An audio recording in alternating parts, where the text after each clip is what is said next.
and he knew pretty much what to do. The only thing he failed to do was prepare us for the mountain. And I think that was because we were so close to it, we didn't have time to get certain items and things. Anyway, he said, okay, but remember this, don't leave Henry. Famous last words. Don't leave. No, Dad, I won't leave. I'll stay right with him. And off Henry and I went. We got up past the tree line. And for those that don't know, you have trees up so far, up the mountain, and all of a sudden there are no more trees, and they call that the tree line. And we turned around, and it was a beautiful, beautiful day. It was, even though in the middle of July, it was fairly cool, and sun was really bright, and we could see for miles. We swore that we could see Boozhead. I don't know. We did. But those that have climbed know what I'm talking about. Okay, we continued till we got up into what they call the tableland, or it's a flat piece of ground that gradually rises up to the summit of the mountain, and it's like a plateau. It's covered with bushes and rocks and some boulders, and very easy, I thought, to traverse across, to walk across it. And the distance from where you come out on the mountain to the summit determines what trail you take. I think on trail, we had a little less than a quarter of a mile to go to get to the summit. If you came out on a trail called Knife's Edge, you were right on top of the mountain. Off we started.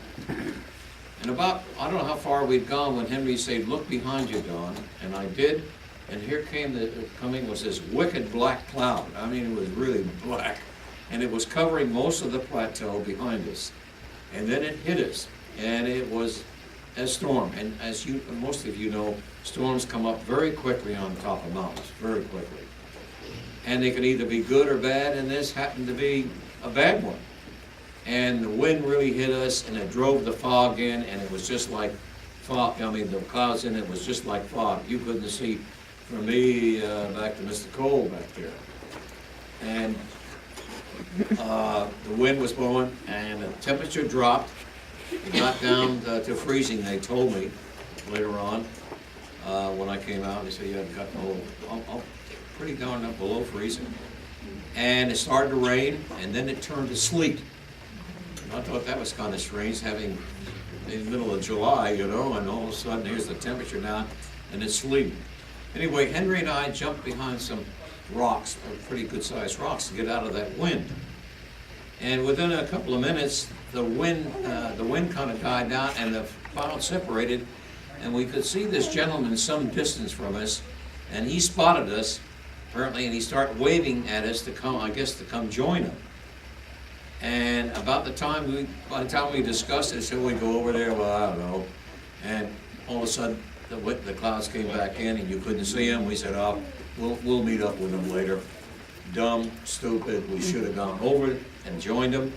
And if we had, I wouldn't be sitting here. I wouldn't be standing here. It wasn't long, I don't know, at the time, I don't remember much, but it wasn't long before I got really cold, and I was scared. I'd never been up on a mountain before like that, and in a storm. And I got scared, and all I wanted to do was go back to my dad. And I said, Henry, I'm going back. And he said, didn't think that was a very good idea. And he told me later on when I went back to Newport, and he came to visit me. First thing he called me, he says, you idiot. Why did you leave? You know, what a dumb thing. In a nice way. And he said, I was going to tell you, but you got out of here too fast.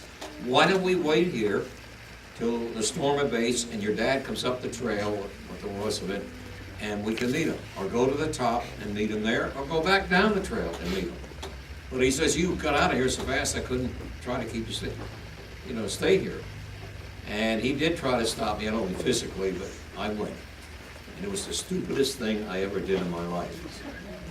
And I started down the trail. Now, the trails up there are marked by slashes. They don't have signs that say, come this way to the top. And in the case of Hunt Trail, they're white slashes. And they start down at the bottom, on trees and on rocks. Unfortunately, we had trouble following them because they would disappear. And the reason for that was, but there was very little maintenance then, and probably no painters, and they weren't repainting those slashes but once in a blue moon. And what knocked them out, of course, was weather. Whether it was the snow or whether it was the rain or whatever it was.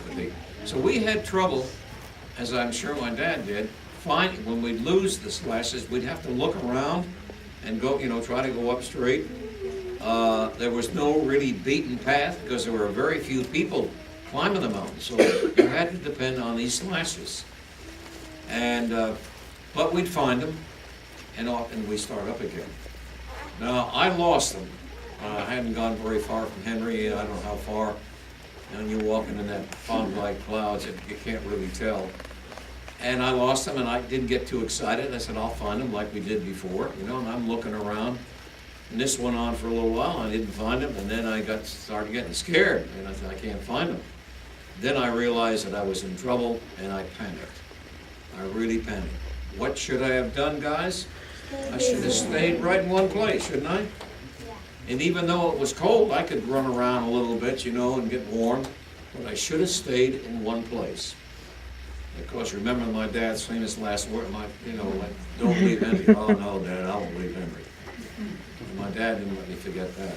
And anyway, so I had lost the trail. And of course, there was no beaten path. I'm running around. And for a while, I don't know how long, and all of a sudden I went down over the side of the mountain for a short ways. And I came upon this wonderful brush that you have here in Maine. It's not very tall. The limbs on it are kind of interwoven a lot, and they're kind of brittle. And their leaves at the end got little prickly points on them. You can't walk through it. I looked underneath, see maybe a crawl. I don't know how wide it was, but from my side to get on the other side, they don't grow all the way down the mountain. And it's called pucker brush. And that's nasty stuff, I think. But anyway, I couldn't walk through it, but I was very small, didn't weigh very much, and I could climb up, lay on top of it. I'd go through, but there was enough branches would stop me. I wouldn't go very far at first. And so I said, I crawled the width of this and, get on the other side and continue down, maybe go down the mountain or whatever. And I fell through this one time, and I grabbed these so-called branches, and I looked down, and my feet and my legs were in this jagged hole. And I don't know how deep it was. I couldn't see the bottom, but I know if I went in, I was in deep trouble. I would have got injured, I guess, pretty bad. But I was able to get my legs and feet, and I spruced them up, and I was able to get on some rocks, and the rock under there, and there was no grass or dirt, it was all rock, and started crawling. And crawling on granite rock is really no fun. I got my jeans starting to get ripped up a little bit, and I got scratched, and my hands got a lot of those pinpoint pricks and everything. So anyway, I finally came out of the brush, and I was headed back up to the top of the mountain, which was not very far. And I got up there, and the storm was still going on, but I thought I could find my father or Henry. And I started going around and around, and I came across the sign Saddle Trail. And we had been told, not by the park ranger or anybody, but been told it's a dangerous trail. Well, it's not. It's a great trail for beginners that want to climb. And it's a couple of spots that are slidey or something, but it's a great trail to begin, and it's not really that difficult. But I said, no, I'm not going down. I can find my dad or Henry. Sure, I should have gone down that trail. And if I had, of course, I wouldn't be standing here. I'd have found somebody or a park ranger or something, and they would have got me back to my dad.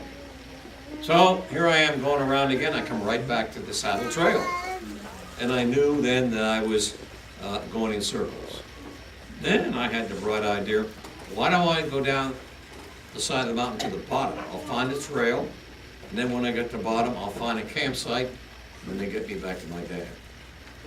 That's it, right? Oh, good plan. So down I started.